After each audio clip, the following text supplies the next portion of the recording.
Did you read the editorial in the New York Times today? I think the headline was, is anybody listening? Or is any... Basically, they were saying, the fire alarm is going off. And everybody down at the fire station is saying, gee, there's not a fire anywhere. But the fire alarm went off. Believe me, the fire alarm went off. Now, if we are lucky, and we're typically pretty lucky in this country, we're going to get a breather. It's the tremor. It's not the big quake. Now, the one thing I would hope we would have the will to do as a people, see, we're good at letting things fall apart and then fixing them. If we let this country fall apart, millions of people are adversely impacted. It will take several decades to put it back together. Let's fix it while it's still working. Let's keep the dance going, make the repair work, keep the people at work, so on and so forth, tighten our belt, all pull in together and sacrifice for a worthwhile cause. People will do that. But if all they're getting is a feel-good message out of Washington, the average guy on the factory floor has had his head torn off by this event and doesn't even know it. Because he said, I don't own any stock, right? Say, what about your pension fund? He said, I guess it's all right. Well, God bless him. We've got some Dallas companies here that the folks didn't get, their pension funds were gone. And when you lose 22% of the value of the stock market in one day, you can bet your hat that a lot of pension funds got hit. So it hit everybody. It can hurt everybody. I'm saying, okay, while we're bruised, let's fix it. Let's not wait till we all go to the hospital and fix it. What about you personally, sir? Were you affected by the fall? Well, it's strange. A year ago, I couldn't make any of this make sense. I sold every share of stock I had and everything. Now, I didn't do it because I was smart. I did it because I couldn't understand it. Now, for a year, all my pals needled me. And I just said, well, I can afford to be right too soon. I can't afford to be wrong too late. And so that's where I am. I mean, I don't deserve any credit at all. It didn't make any sense to me. You say, why didn't you listen to the herd?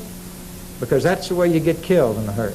If you stay with the herd, if they start moving faster than you can run, you get trampled. Better just kind of listen to your own drummer. Any other questions? Alan Greenspan was supposed to speak right after you. If he had, is there any advice you would have given him? Suggestions, insights? No, there's nothing I could tell Mr. Greenspan. He studied the economy, in much greater depth than I have. He's trained in this area. I am not. He has a lot of formal training. I don't have any, and I don't say this. These are just all my experience is practical experience. Now, if Mr. Greenspan would have the burden of reflecting whatever the current view of the administration is, and so I'm sure that's what we would have heard.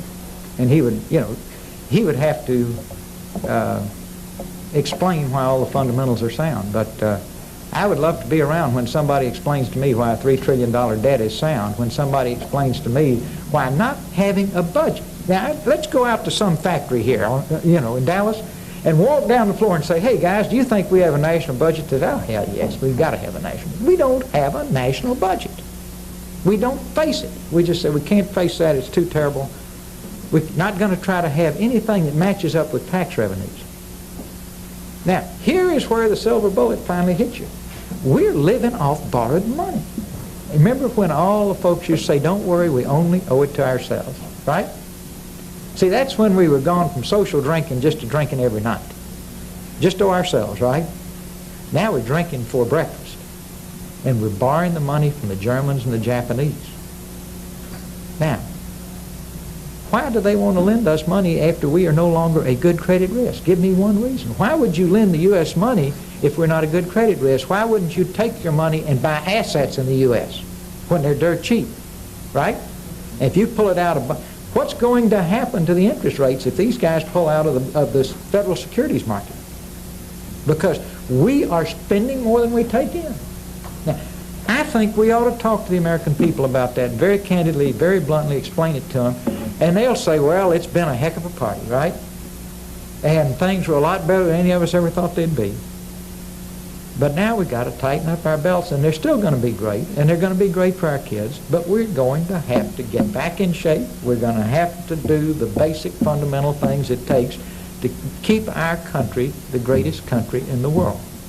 Forget everything I said and just focus on scrap steel and waste paper from New York Harbor. unbelievable, right?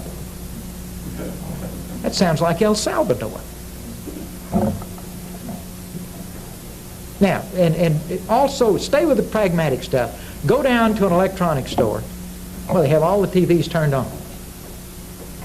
And say, I'll take that one first, that one second, that one third, that one fourth, and see where the first U.S. product winds up. Why? You're not anti-U.S. You're going to buy the best TV you can get, right? Why isn't it made here? It's inexcusable that it's not made here. Where did we foul up? Product design and product engineering. Why are we fouled up in product design and product engineering? Our best and brightest have gone to Wall Street to play with junk bonds. Our best and brightest have become lawyers and consultants. You know, when I go to Harvard Business School, I open my speech, I say, how many of you are going to Wall Street? Hand shoot up. I say, how many of you are going to be consultants? Hand shoot up. I say, is anybody going to do honest work? And they laugh. But that sums it up. Now, guess where the best and brightest in Japan go? Engineering. They make the things that cause people to have jobs. See? Now, it's really, really, really very simple. What to clean it up.